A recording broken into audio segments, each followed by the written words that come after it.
The Accidental Confession, a tale of mistaken identity and criminal intrigue. I never meant to confess to a crime I didn't commit, but that's what happens when you're bad at social cues and even worse at choosing your words. It started with a text. Well, a misdirected text.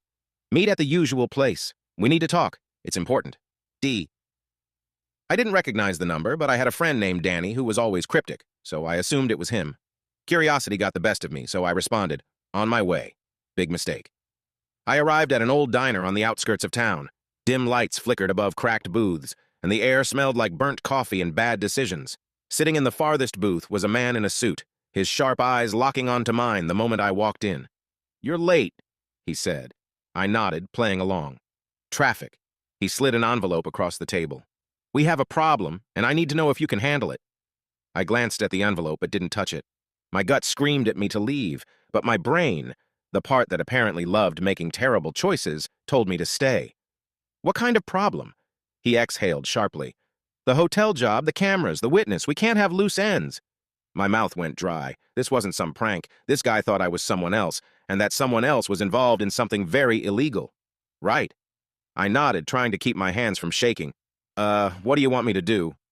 He narrowed his eyes. "Are you messing with me?"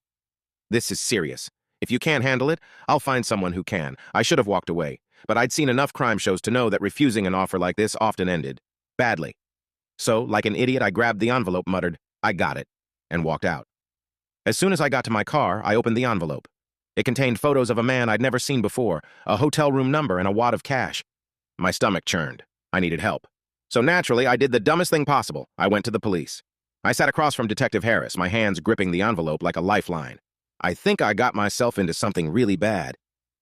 He opened the envelope, his expression unreadable. "Where did you get this?"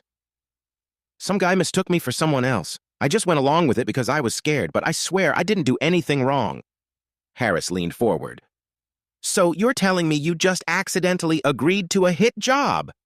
"Yes," I exclaimed. "Wait, no! I mean, I didn't agree. I was just trying to stay alive." His eyes locked onto mine. "You do realize how suspicious this sounds, right?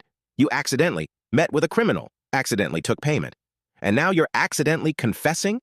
That's exactly what I'm saying," I groaned. "You have to believe me." Before he could respond, his phone buzzed. He glanced at the screen and then at me, his expression darkening.